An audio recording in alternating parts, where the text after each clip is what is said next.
Hi everyone, Janie and Jason here for our March question and answer session that we waited till the very end. The very last day, So March 31st. We got all the March questions. Yeah, we got all the March questions. We ended up taking a couple days off yesterday. It was our daughter's spring break and we wanted to spend some time with them. So we ended up going to Universal Studios in Southern California and we took them to Harry Potter World. That was fun. Which was super fun. They absolutely loved it. They had a blast. We had a blast. It was pretty neat. We were exhausted by the end of the day. It's a long day. It's a lot of day. You know, anytime you go to those amusement parks, like, it's like 40,000 steps or something like that. So, but we had a great day down there. And then I even was able to talk my family into going to the Huntington Botanical Gardens, which was... That was pretty impressive. Wasn't that amazing? Yeah, that was crazy. Oh my gosh. So I did take some footage. I'm going to try and put a video together, but I was so in it and enjoying the day that I don't think I did a very good job of I don't even know how you would do the place justice no matter what. Yeah. It's just it's so much bigger than we imagined, right? It's like 13 public gardens all smashed into one public garden. It is. Yeah, any one of those would be like an attraction in most places. In itself, yeah. And it's just the most beautiful place. I highly recommend it. But just know it's going to take you... Either you're not going to be able to see all of it, which we didn't see. We weren't able to see all of it. We didn't get to the Australian garden, and we didn't get... Like this tropical and the jungle, like that kind of... Like the warm weather... The really warm weather stuff we didn't quite get to. Just because we ran out of time, and honestly, we all ran out of energy after the day before. I was going to say, probably don't do it after you spend an entire day walking around an amusement park. Yeah, Harry Potter World. And of course, we were like almost running because the girls were so excited. So anyway, having said all that, our Q&A for March is on the very last day of March, but we're here and we got it and we got some good questions. So thank you all for leaving your questions in the comment section. I know a couple of you were concerned about where we were last week. And just so you guys know, we always post, if we're not going to put a video up, we always post in the community tab of YouTube, which you just told me. I don't know if it's called community tab on every platform. I feel like on my phone it's called posts tab now. Yeah. And it's not called community anymore. I don't know. Yeah. Let me check really quick. Yeah, it's called posts. Yeah, they changed it. Okay, so it's in the post tab that we'll put a little something just to let you guys know if we're not going to be posting. So thank you to all of you who saw our post and gave us those wonderful well wishes. We hope you guys had a good week as well. Okay, so let's just get started.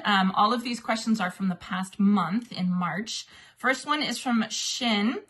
She says, "Hi Janie, where is this pergola from? Do you have links? Thanks." So we got our pergola installed and we put up a video last week of planting around the pergola and it's so beautiful. I love it. Yeah. So the pergola we got, it's actually called Sunjoy is the brand, and it's the 13 by 13 wooden hardtop 2-tiered octagon gazebo with ceiling hook black roof.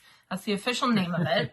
We got it from a website called garageorganization.com. Michael Glassman, my friend who I wrote our book with, he's a landscape designer. He actually found it and showed us and was like, this one looks really good. And so we actually got it on sale for cheaper than this.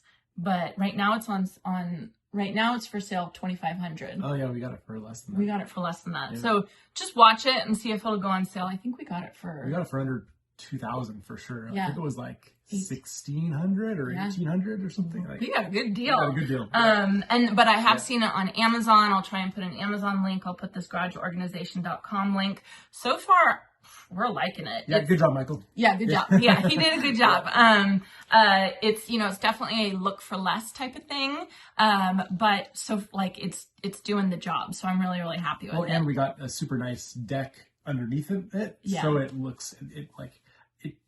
makes it look very nice. Looks even better. Even my mom and dad who like nice things, they always go for the nicest. Yeah. If there's two options, they will always choose the nicer thing, right? And they even really liked it, and they might be putting that in their own garden. So it's a good one. I like it a lot. Now we just put it up, so I don't know how long it's going to last and all that kind of stuff, but so far I'm really happy with it. Imelda Cantu says, question, that beautiful purple mound of flowers, Homestead verbena. How many individual plants did you plant? It's stunning. Thanks, Imelda. I agree. It's so beautiful. Especially sitting on the greenhouse and you look out and it's just like bright in the corner. It's like just gorgeous. So I actually looked up the video where I planted them, which was my April blooming garden for last year, and it looks like that I got 10 plants and planted 10 plants. And so I honestly don't think you need that much. It's just a matter of how big of an area that you want to cover. But man, they're really, really beautiful plants. And it matters if they overwinter, right? Because ours overwintered, then they came back bigger. Definitely. If they were going to die back, you might need to if you're going to put fresh ones in every year, you need more because they're not going to get as big in 1 year. Yeah. Right? And I didn't cut them back this year. I have cut my Homestead verbena back. I didn't cut it back this year. They look amazing. I know. Like you didn't do anything. I didn't. I did literally nothing to them. So Nancy Zimmer asked, what day will you be at Bauman's Gardenpalooza? So Bauman's Gardenpalooza, Bauman's Farm and Garden is the coolest garden center.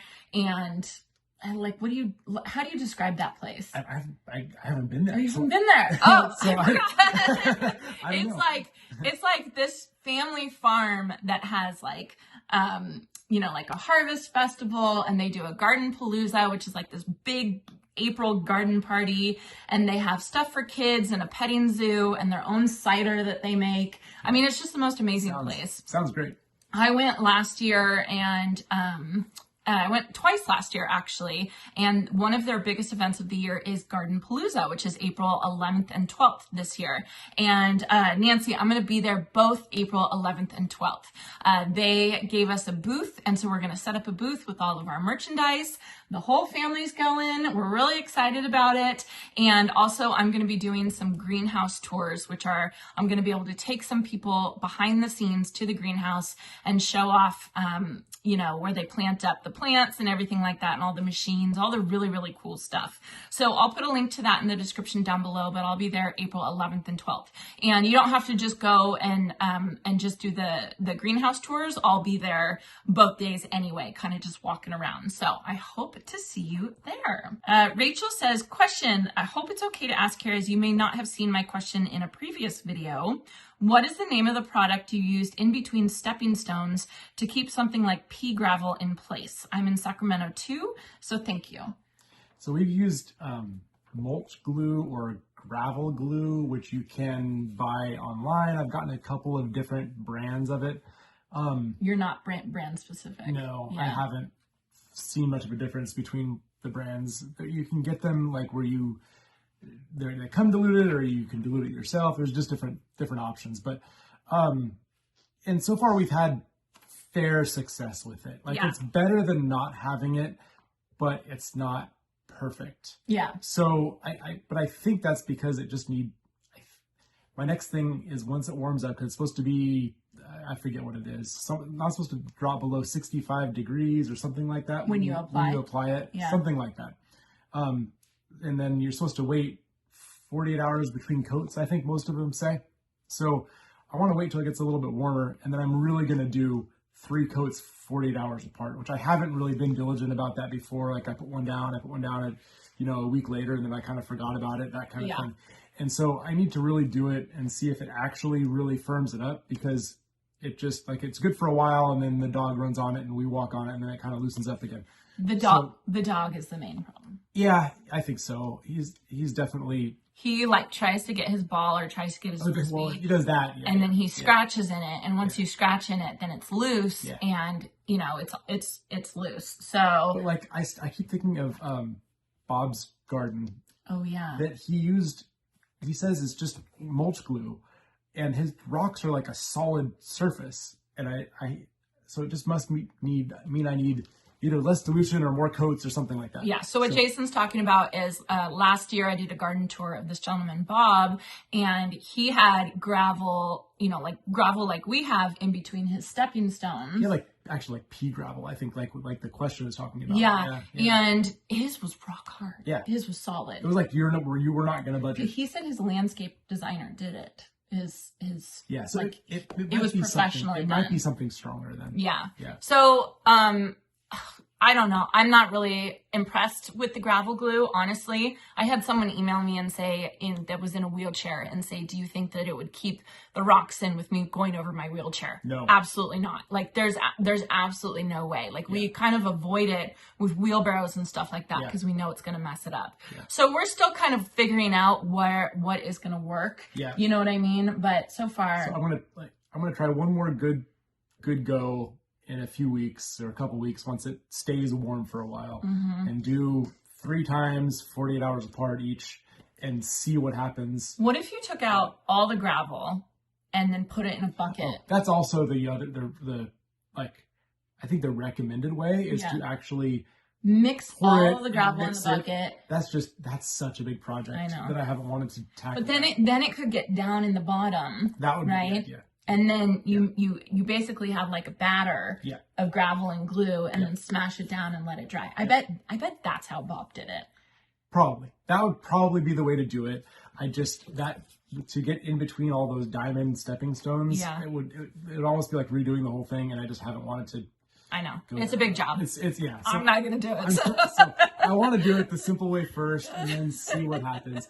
The other issue with that stuff is it's not cheap either. Yeah, that's true. So, yeah. So we'll see. We'll give it one more shot and then we'll see. We'll keep you guys updated on how we find something. I get that question a lot, asking about our gravel glue and do we like it and all that kind of stuff. It's definitely trial and error at this point. Yeah. I mean, if you had something like a wedding or like a garden party or something like that, it'd be great for like that day. But is it worth it? I don't know. We're figuring it out. Okay, so thanks, Rachel, for your question. All right, Wendy asks, hi, Janie. I notice all your plants seem to just thrive. Oh. Yes, none of them die ever. None of them die, Wendy. Did you amend the soil when you first started, or has it just been the wood chips you've been adding that are breaking down? So Wendy, not all my plants thrive. A lot of them die, actually. A lot of them die. And I try and show a lot of them, but some of them I just they die and I kind of forget about them. So, part of it is I'm just featuring the beautiful plants, right? And so you don't see a lot of the plants that die. But another part of it is,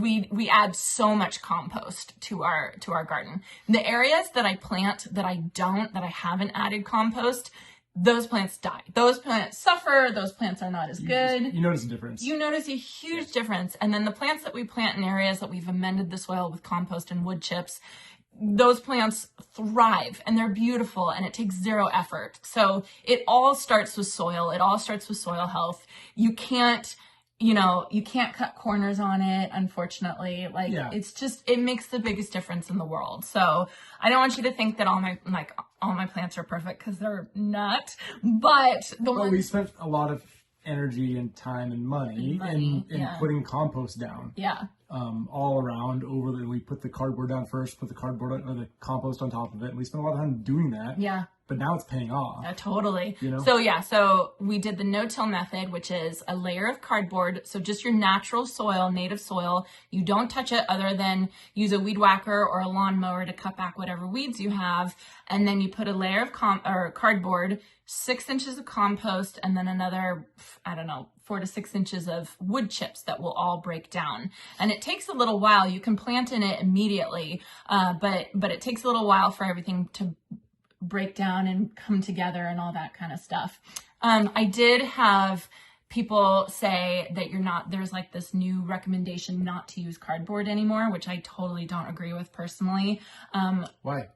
Because they said that when you put cardboard on, it decreases the air exchange in the soil, and it basically suffocates the soil, and it doesn't really they say it doesn't do a good job of suppressing the weeds, but we have so many less weeds than we used to have. I know. We still have weeds, but we had an infestation of weeds before. And now, yes, we still have weeds and we're still going to be fighting, especially that Bermuda grass, forever, because that's just how it is. Right. But it's 90% a solid improved. carpet of weeds before, and now we have to pull weeds. I'm just telling you, there's always new recommendations that come out, or here's a myth, a garden myth or whatever. And so when I was applying the cardboard,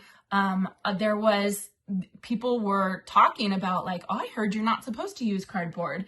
And I decided to use the cardboard, and I'm so happy I did, because it made such a huge difference, and it kept the weeds suppressed while everything else grew. Yeah. And but I wanted to say, what did you see at Huntington Botanical Gardens? Oh yeah. I was going by one of the beds and I was like, hey Janie, look, there's cardboard. You can see the cardboard peeking out. Yeah. So they use cardboard too.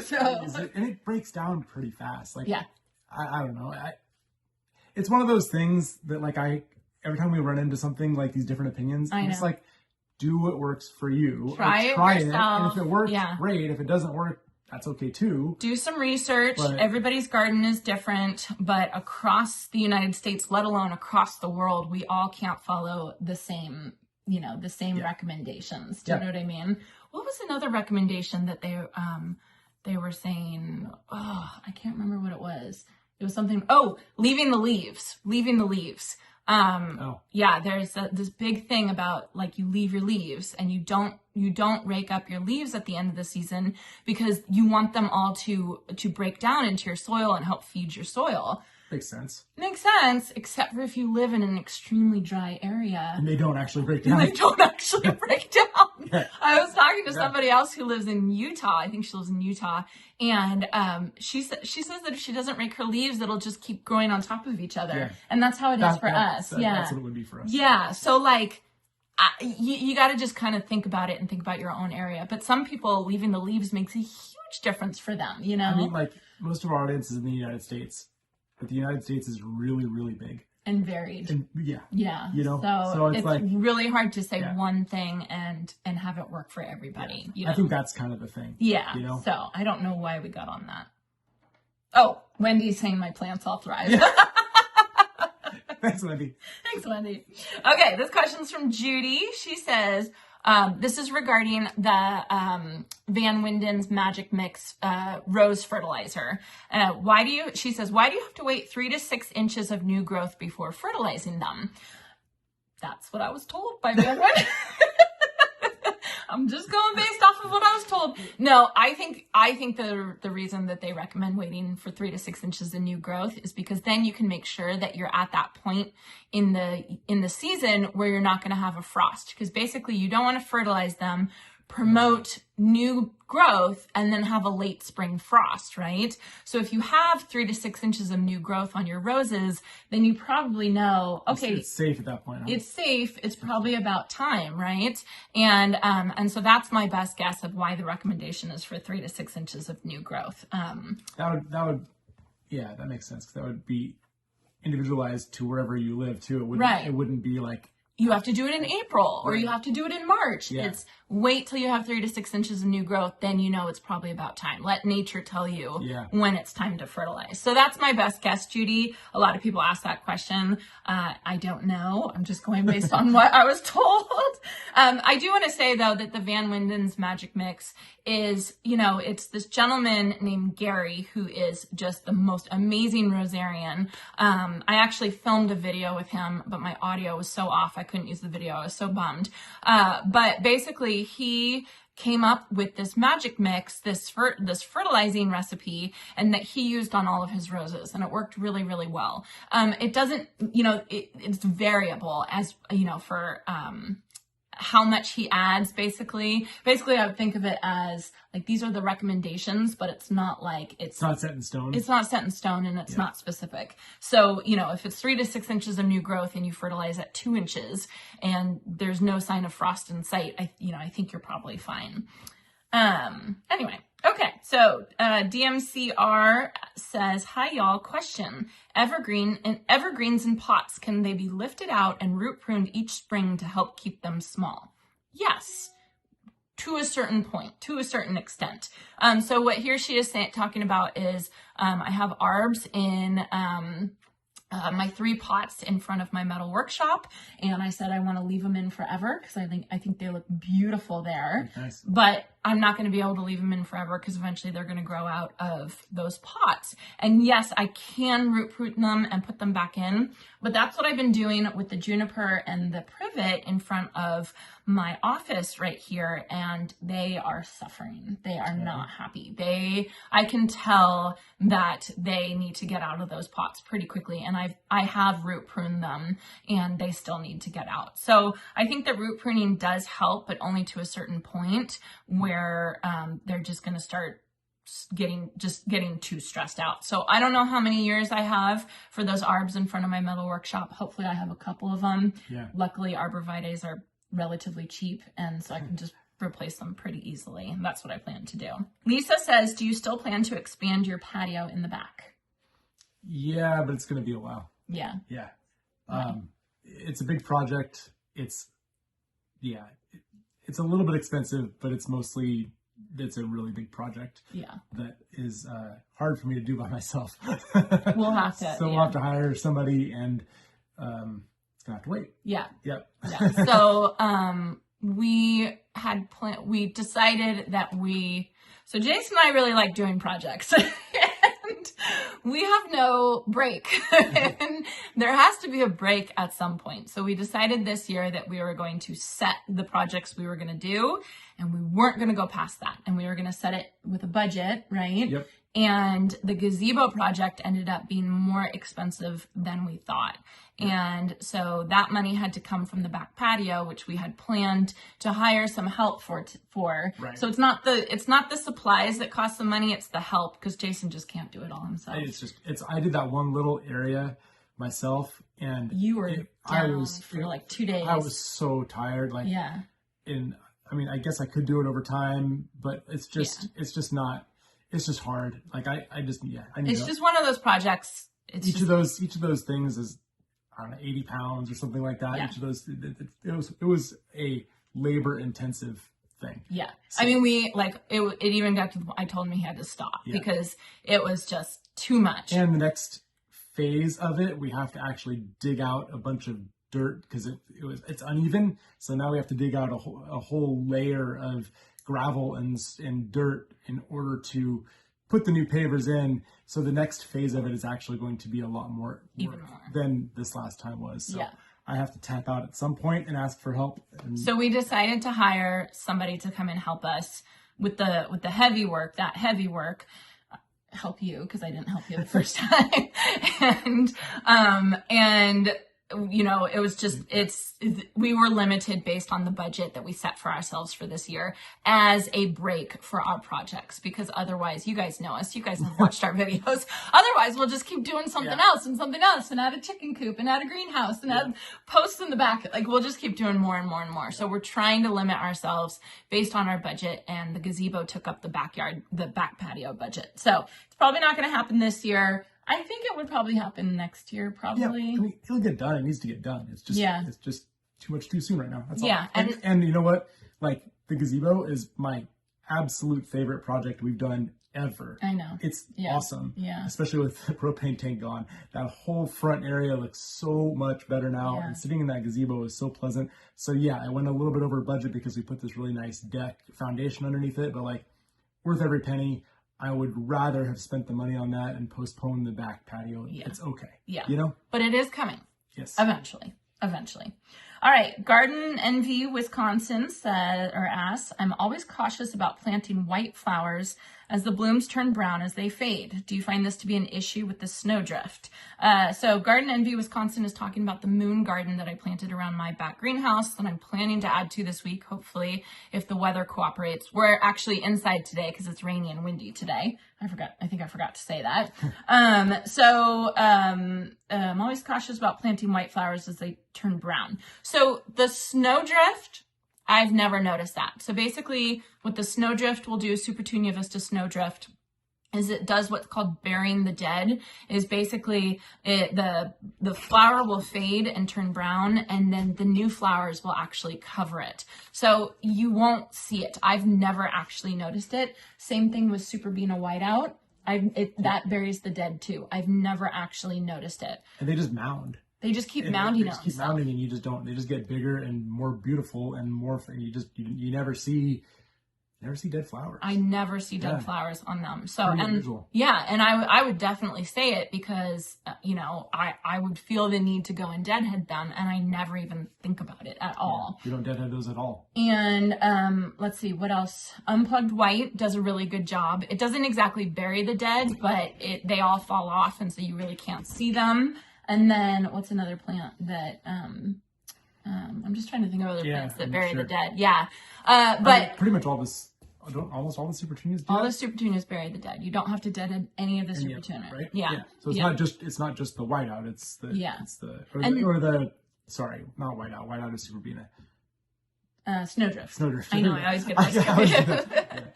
Yeah. So it makes a huge difference, and that's what you're paying for when you buy a super petunia versus a just kind of off the rack regular petunia. Is that a super petunia has the characteristic that it buries the dead, and you don't have that brown flower. You'd have to prune petunias normally, right? You absolutely do. That's one of the reasons why people don't like planting petunias, because they don't like deadheading and pinching them back. And because they look bad if you don't. Yeah. And super petunias, you just... See, I'm like, you've only ever had super petunias. I've only ever had super petunias. I haven't experienced the other. Yeah. That's not true. I have had other ones. Yeah? Yeah, when we lived in Woodland, I planted them in the front. You didn't even notice them. You didn't even notice them. Yeah. Anyway, so Nadine asked, have you thought about creating a berm on the left? Oh yeah, Nadine, this was a great idea. Have you ever thought about creating a berm on the left of your greenhouse? It would give you the height you're seeking and your ability to mass plant annuals. And then in fall and winter, mass plant again. Nadine. Nadine, that's a great idea. Plus, if we do a berm, then it would cover the water tank that we have back there. It's actually a really good idea. It's a great idea, right? Well, the one idea to cover the water tank, you were going to put a fence, but the berm might actually be a better idea. I think the berm would be really, and we could do a fence and a berm. We could do that. Anyway, and then we have really bad soil over there, so that would fix the soil problem. Yeah. I think that's a really good idea. Project. But that would be not as big of a project. We would need to rent a skid steer again, right? We have all that soil on the other side of the chicken coop, so we could scoop all that and put it over there. Oh. We'll figure it out. Thanks, Nadine. Good suggestion. Okay, last question is from Sharon. She says, is there anything you don't want to use the Sure Start with before planting? So Sure Start is a starter fertilizer, very similar to Biotone. Biotone starter fertilizer. So Sure Start is the EB Stone version that's very easy for me to get, so I use that one a lot.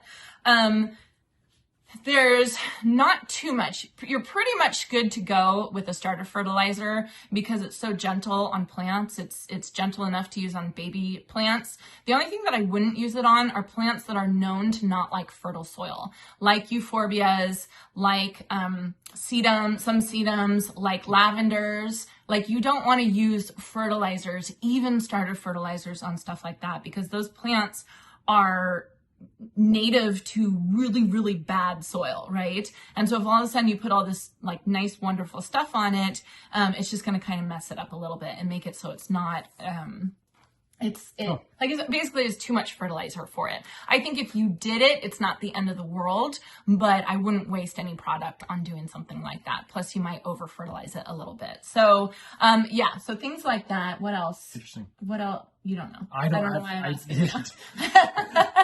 Russian sage, right? Russian sage is something that you don't want to add fertilizer to. So I don't add any Sure Start. Usually, I'm sure I have sometime, but I usually don't add fertilizer or Sure Start when I'm doing Russian sage. Lavender is really the big one that I really think of. So, and then I've also had a lot of people ask me when I decide to use the Proven Winner Slow Release and when I decide to use the Sure Start. The Proven Winner Slow Release I'll always use on a plant that needs a lot of fertilizer over a long period of time. And so basically it's a plant that I know is going to get rooted in really well. I know it's not going to be a problem, but it needs that constant hit of food because you're going to water it so much and it's going to bloom so much. So usually that's like an annual that blooms constantly throughout the season, like a super petunia or a super verbena. then I would use the Proven Winners slow release. You can also use something called Osmocote. That's kind of the same type of thing. Then otherwise, if it's a plant that maybe doesn't need to bloom as often, but it needs to get rooted in so that it can survive long term, then that's when I would use something like a Sure Start. But you can use them both at the same time if you want to. You know, it's just kind of, it's kind of up to you trying to decide. So you just kind of got to think about it and think about the mechanism of what that fertilizer is doing and how that's going to help whatever plant you're planting. So makes sense. Hopefully that makes sense, Sharon. So a huge thank you. Again, a reminder to everybody that we will be at Gardenpalooza on April 11th and 12th. And then is it the week after that we're at Gridley? I think that's Ace right. Hardware. Yeah, Candelario Ace Hardware is the week after that. I'll put a link to my calendar in the description down below. It has all of the events that we're going to. We're going to be at Green Acres. We're going to be at 2 different Green Acres, Elk Grove and Roseville in the Sacramento area. And then we're going to be at Franz Whitty in Boise, Idaho. And going to Summer Winds in Cupertino. Oh, Summer Winds that's in much later. Cupertino. That's like June though. Yeah. Anyway, so it'll be really, really fun. So, there's a couple other ones in there that we're missing too, right? Yeah. But yeah, it's on the calendar. It's on the calendar. I hope you all enjoyed this, and I hope you all have a chance to get in your garden today.